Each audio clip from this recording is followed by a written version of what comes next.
Miss হবে না আপনার পছন্দের টিভি শো। দেখুন জি5 অ্যাপে একদম ফ্রি।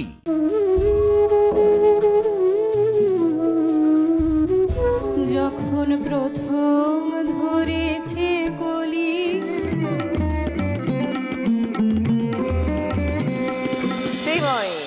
বাঁশির প্রতি ভালোবাসা কিভাবে হলো? ছোটবেলা থেকেই গানের প্রতি একটা ভালোবাসা ছিল, মিউজিক ইন জেনারেল। তো আমি যখন 5 বছর বয়স ছিলাম তখন গানের হাতে খড়ি আমার মায়ের হাতেই। আমার মা আমাকে হাতে করে সারেগামা, যেটা সব কিছুর শুরু একদম, সেটা আমাকে আমার মাই তোলান। তারপর ওখান থেকে আমি গান শিখি অনেক বছর।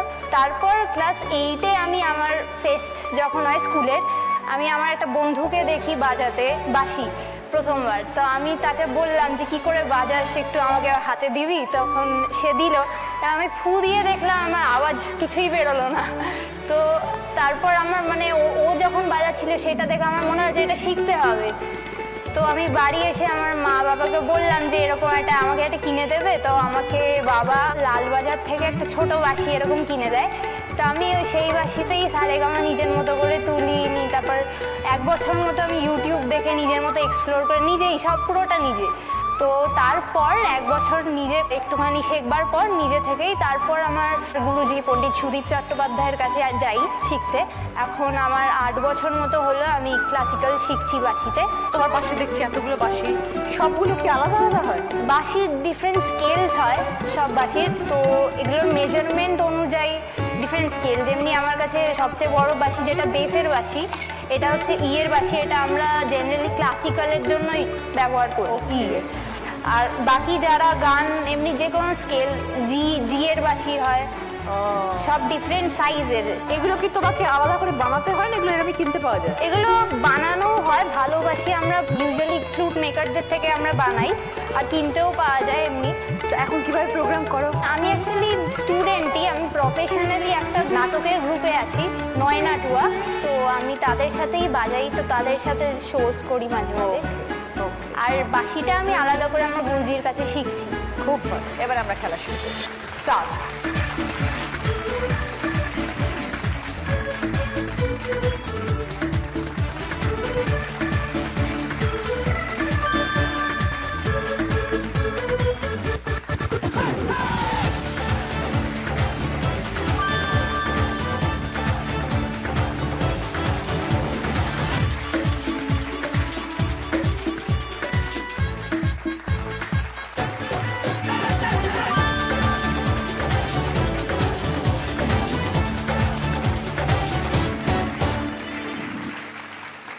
শ্রীতমা, ছোটবেলা থেকে গান করতে বড় বয়সে এসে এসরাজ বাজানো শুরু করলে? হ্যাঁ দিদি, আমার পড়াশোনাও আসলে মিউজিক নিয়েই। রবীন্দ্রভারতী বিশ্ববিদ্যালয় থেকে আমি গ্র্যাজুয়েশন মাস্টার্স দুটোই করেছি রবীন্দ্রসঙ্গীত নিয়ে। তারপর এসরাজ শেখা শুরু। আমরা সারেঙ্গি দেখেছি, যে যন্ত্রটা রয়েছে সারেঙ্গিরই একটা সরল রূপ হচ্ছে এসরাজ। এসরাজ বাজানোটা আমাদের গুরুর গুরু এবং তার গুরু এসরাজ বাজিয়ে রবীন্দ্রসঙ্গীত শেখাতেন।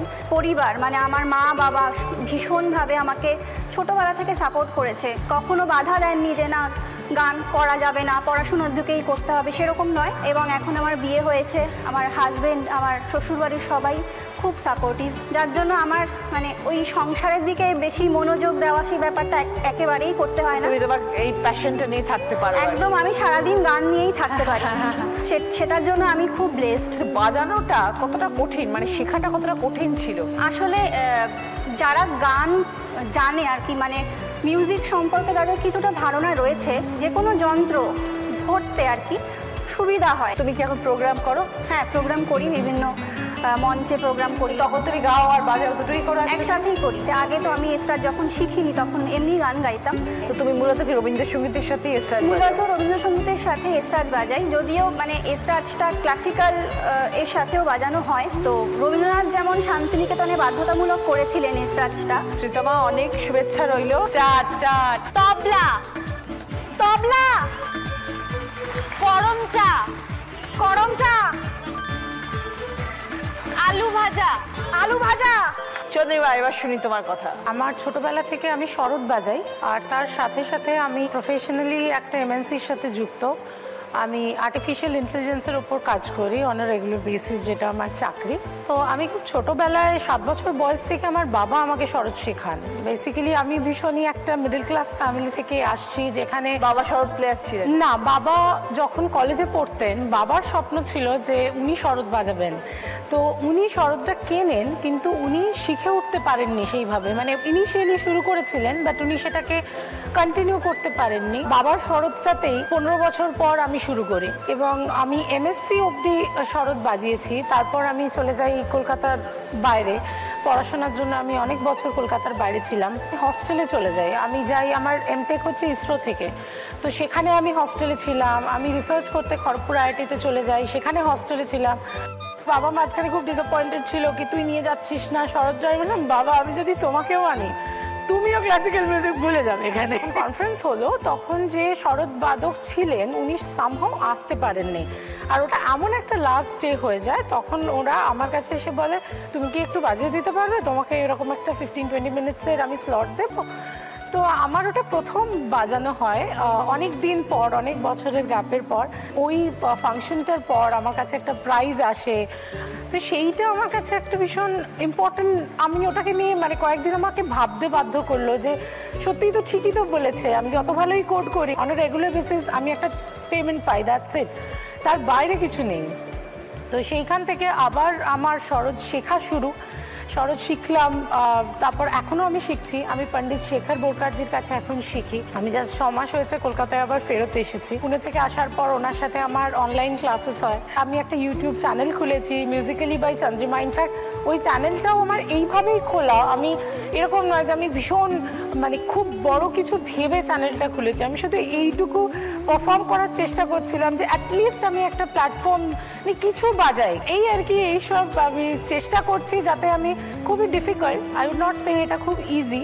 তুমি তার সাথে তোমার কাজও তো চলছে, অফিসে আমার কাজও চলছে। আর মানে আমি খুব রেসপন্সিবল, মানে ওয়ার্কলোডও আমার কাছে আছে, সিন্স আমি একটা টিম রান ওটা করে তারপরে তোমার এই সরোদের প্র্যাকটিস ওটা করে মানে আমি জীবনে বলবো সেই আমি অনেক ক্ষেত্রে দেখেছি যে বাড়ির যারা ছেলে তারা সাপোর্ট করেন। আমি অনেক গল্প আপনার মঞ্চেই শুনেছি, মানে টাচুড, মানে গডস গ্রেস, আমার জীবনে যতগুলো পুরুষ আমি পেয়েছি, আমার বাবা, আমার হাজবেন্ড, ইনক্লুডিং আমার শ্বশুর মশাই, এভরিবডি ইজ ভেরি সাপোর্টিভ। মানে অফিস থেকে ফিরে আসার পরে প্র্যাকটিস করা হয়? হ্যাঁ, মানে প্র্যাকটিস আর অফিস এটাই আমি করি। খুব ভালো, খুব ভালো থেকো চন্দ্রিমা।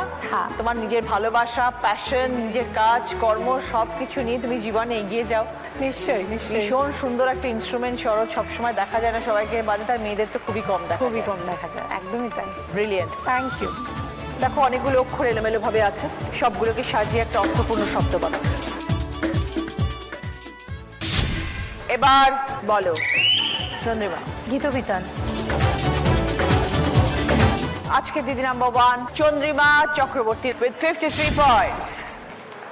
জি5 ডাউনলোড করুন আর সব এপিসোড দেখুন একদম ফ্রি।